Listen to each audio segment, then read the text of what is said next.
اعوذ باللہ من الشیطان الرجیم بسم اللہ الرحمن الرحیم۔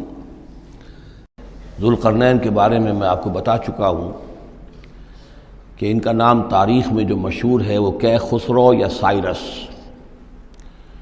اور انہی سے اصل میں ایران کی عظمت کے دور کا آغاز ہوا تھا۔ چنانچہ تقریباً میں سمجھتا ہوں کہ شاید 25-30 سال پہلے کی بات ہے، جب شہنشاہ ایران، اس وقت جب کہ ان کی بادشاہت جو ہے وہ بڑے عروج پر تھی، انہوں نے 2500 سالہ برسی منائی تھی انہی کیخسرو کی، سائرس کی۔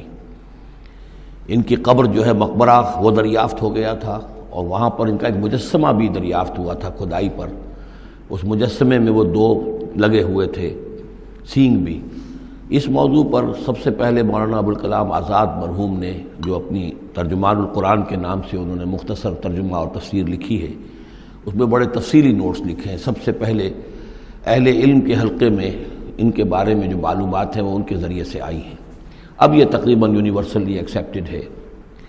پھر سوال پیدا ہوتا ہے کہ ان سے کیا دلچسپی یہود کو تھی، تو وہ بھی سمجھ لیجئے کہ نبوکدنضر نے 587 قبل مسیح میں حملہ کیا تھا فلسطین پر، اور نبوکدنضر عراق کا بادشاہ تھا۔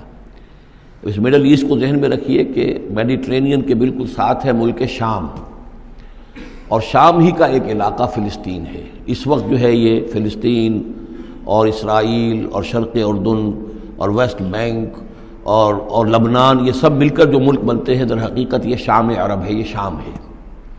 پھر اس کے مشرق میں یہ عراق عرب یا عراق ہے، اور اس کے مشرق میں پھر ایران ہے۔ تو عراق کا بادشاہ تھا جس نے حملہ کیا تھا یروشلم پر، تباہ و برباد کیا، اور ان کو قیدی بنا کر لے گیا۔ کیپٹیوٹی کا دور ان کا تقریباً 150 برس کا ہے۔ لیکن اس عرصے میں ایران میں یہ شخصیت ابھری کیخسرو کی یا سائرس کی۔ اس نے پھر فتوحات کا دائرہ شروع کیا، تو سب سے پہلے عراق کو فتح کیا، بیبیلونیا کو، اور یہاں پر جو یہ اسیر تھے یہودی، ان کو اجازت دے دی کہ تم واپس جاؤ، اپنا یروشلم آزاد کرو، اپنے جا کر آباد کر لو دوبارہ۔ تو گویا کہ یہ محسن ہیں ان کے، ذوالقرنین جو ہے ان کے محسن ہیں، جن کی وجہ سے کہ جن کے ذریعے سے اللہ تعالیٰ نے انہیں بیبیلونیا یعنی عراق کی کیپٹیوٹی، جو ان کی اسارت کا دور تھا، اس کو ختم کیا، آزادی ملی، اور پھر یہ واپس آئے۔ حضرت عزیر علیہ السلام کے ساتھ قافلہ آیا ہے، اور وہ تقریباً پھر انہوں نے آ کر یہاں عصر نو اس شہر کو بھی آباد کیا، اور ہیکل جو ہے حضرت سلیمان علیہ السلام کا بنایا ہوا جو عبادت خانہ تھا، اس کو دوبارہ تعمیر کیا۔ اس اعتبار سے ذوالقرنین جو ہے وہ ان کی تاریخ میں ایک معروف شخصیت ہے۔ تاریخ سے معلوم ہوتا ہے کہ انہوں نے پھر ایران کی پہلی حکومت کو کنسولیڈیٹ کر کے پارس اور مادہ کو ملا کر ایک سلطنت ایران بنائی۔ پھر ان کی فتوحات کے 3 دائرے ہیں۔ مغرب کی طرف میڈیٹرینین تک پورا علاقہ فتح کر لیا۔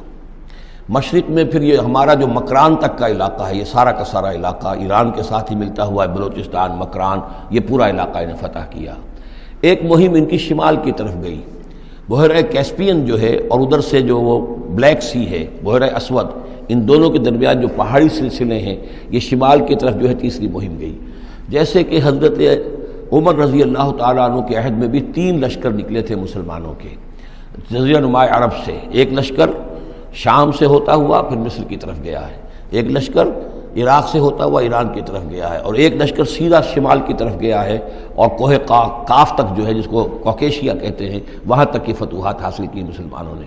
تو تقریباً یہی سمجھیے کہ ایک بلو پرنٹ تھا، جو کہ یعنی ہمارے اس دور خلافت راشدہ سے جو سمجھیے کہ لگ بھگ کوئی 2000 سال قبل جو ہے یہ واقعہ پیش آیا ہے، یا بلکہ اس سے کم، کوئی 1500 سال قبل یہ واقعہ پیش آیا ہے، اور یہ ذوالقرنین جو ہیں یہ یہاں پر ایک بڑی عظیم سلطنت کے بانی بنے۔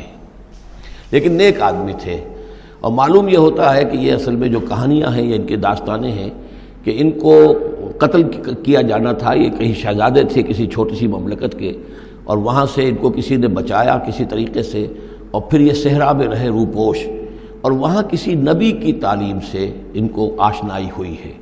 ہو سکتا ہے کوئی اسرائیلی نبی ہی کی تعلیم ہو، یہ بھی ہو سکتا ہے کہ زرتشت جو ہیں وہ بھی کوئی اللہ کے نبی ہوں اور ان کی تعلیم ان تک پہنچی ہو، لیکن خود ان کا کردار جو قرآن پیش کر رہا ہے وہ بہت ایک نیک، مومن، صالح، ایک بندہ مومن، اس کا کردار ہے۔ یہ کردار جو ہے کسی بھی درجے میں 1% بھی جو ہے وہ کسی اور دوسرے فاتح پر یا کسی اور حکمران کے اوپر جنہیں بھی ہم جانتے ہیں تاریخی اعتبار سے ان پر منطبق نہیں ہوتا. یہ انہی کی شخصیت ہے. وَيَسْأَلُونَكَ عَنِ ذِي الْقَرْنَيْنِ، اور اے نبی آپ سے پوچھ رہے ہیں ذوالقرنین کے بارے میں. قُلْ سَأَتْلُو عَلَيْكُم مِّنْهُ ذِكْرًا، ان سے کہیے میں عن قریب تمہیں اس کے بارے میں کچھ حالات بتاتا ہوں.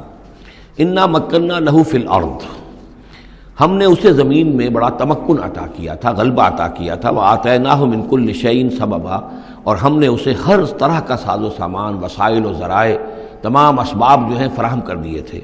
فَأَتْبَعَ سَبَبًا، تو انہوں نے پھر ایک مہم تیار کی، یعنی ایک فتوحات کا دائرہ مغرب کی طرف. حتیٰ اذا بلغ مغرب الشمس، یہاں تک کہ جب وہ سورج کے غروب ہونے کی جگہ تک پہنچ گئے. اب یہ پرانے زمانے میں ظاہر بات ہے کہ پورا اس سے زیادہ نقشہ تو لوگوں کو معلوم بھی نہیں تھا. جب میڈیٹرینین کے ساحل پر پہنچ گئے تو معلوم ہوا آگے تو سمندر ہے، اور سمندر میں پھر آدمی کو محسوس ہوتا ہے سورج ڈوبتا ہوا. اگر آپ ساحل سمندر پر کھڑے ہو کر دیکھیں تو معلوم ہوتا ہے سمندر میں سورج ڈوب رہا ہے. تو یہ گویا کہ مغرب الشمس بن گیا ان کے لیے، وہ یہ سورج کے ڈوبنے کی جگہ. حتیٰ اذا بلغ مغرب الشمس، جب وہ پہنچ گئے سورج کے غروب ہونے کی جگہ. وجدہا تغرب فی عین حمیۃ، تو انہوں نے دیکھا اسے ڈوبتے ہوئے، وہ ڈوب رہا ہے ایک بڑے گدلے سے سمندر کے اندر. وہ جو وہاں کا سمندر ہے بڑا گدلا سا ہے، یہ ایجین سی وغیرہ جو کہلاتے ہیں یہ بہت گدلے سے پانی کے ہیں. ووجد عندہا قوما، اور وہاں انہوں نے ایک قوم کو پایا مراد یہ کہ اس قوم پر انہیں فتح ہوئی، جنگ ہوئی، انہوں نے ان کو شکست دی، اور وہ قوم گویا کہ اب ان کے رحم و کرم پر ان کی گویا کہ وہ محکوم ہو گئی. قلنا یا ذوالقرنین، ہم نے کہا ذوالقرنین سے. اب یا تو یہ کہ یہ شاید نبی ہوں، واللہ عالم، تو اللہ تعالیٰ کا اس طریقے سے براہ راست ان کو وحی کرنا. لیکن غیر نبی کو بھی اللہ تعالیٰ الہام کے ذریعے سے، جیسا کہ ہم نے دیکھا کہ وہ تو شہد کی مکھی کو بھی لفظ وحی آیا ہے، تو یہاں آیا ہم نے کہا اے قرنین. اور یہ بھی ہو سکتا ہے یہ صورتحال کی تعبیر ہو کہ گویا کہ وہ حالات زبان حال سے یہ کہہ رہے تھے. قلنا یا ذوالقرنین اما ان تعذب و اما ان تتخذ فیہم حسنا، کہ یا اے ذوالقرنین تمہیں اب پورا اختیار ہے، چاہو تو یہ جو مفتوح قوم ہے تمہاری اسے تم سزا دو، عذاب دو، ستاؤ انہیں، یا یہ کہ تم ان کے اندر اچھی روش اختیار کرو، ان کے ساتھ حسن سلوک کرو. قال، انہوں نے کہا اما من ظلم، جو کوئی ظالم ہے، بے انصاف ہے، ہو سکتا ہے اس سے مراد کفر اور شرک بھی ہو. فسوف نعذبہ ثم یرد الی ربہ فیعذبہ عذابا نکرا، تو اسے تو ہم عذاب دیں گے، سزا دیں گے، اور پھر وہ لوٹایا جائے گا اپنے رب کی طرف، پھر اس کا رب اس کو عذاب دے گا جو اصل عذاب ہے، برا عذاب، سخت عذاب.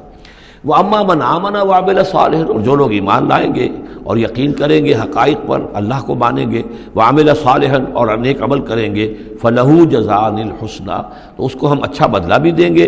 وَسَنَقُولُ لَهُ مِنْ أَمْرِنَا يُسْرًا، اور اس سے ہم اپنے معاملے میں بھی نرم بات کریں گے. یعنی یہ کہ ان سے ٹیکس اگر لینے ہیں تو نرمی کے ساتھ لیں گے، جو مفتوحہ ممالک کے ساتھ معاملہ ہوتا ہے تو ہم ان کے ساتھ نرمی کا سلوک کریں گے جو ایمان لے آئیں گے. ثم اتبع سبابا، مغرب کی طرف سے فارغ ہو کر پھر اب یہ مشرق کی طرف گئے. پھر انہوں نے ایک اور مہم کا بندوبست کیا. حتیٰ اذا بلغ مطلع الشمس، یہاں تک کہ جب وہ سورج کے طلوع ہونے کی جگہ تک پہنچ گئے. اب یہ جہاں تک تاریخی طور پر ثابت ہے وہ صرف مکران کے علاقے تک اتنی دور تک آئے ہیں، واللہ عالم. ہو سکتا ہے کہ مکران کے ساحل پر کھڑے ہو کر بھی انہیں محسوس ہوا ہو کہ بس اب یہ سورج جو ہے غروب ہو رہا ہے یا طلوع ہو رہا ہے وہاں سے مطلع الشمس. تو وہاں جب پہنچے وجدہا تطلع علی قوم لم نجعل لہم من دونہا سترا، تو انہوں نے پایا اس کو کہ وہ طلوع ہوتا ہے ایک ایسی قوم پر کہ جس کے لیے ہم نے آفتاب سے کوئی اوٹ نہیں رکھی ہے. یعنی یہاں کے جو قبائل تھے، گیڈروسیا وغیرہ یہ کہلاتا تھا اس زمانے کے اندر، یہ وحشی قبائل تھے، ان کو ابھی چھت بنانے کا فن نہیں آیا تھا.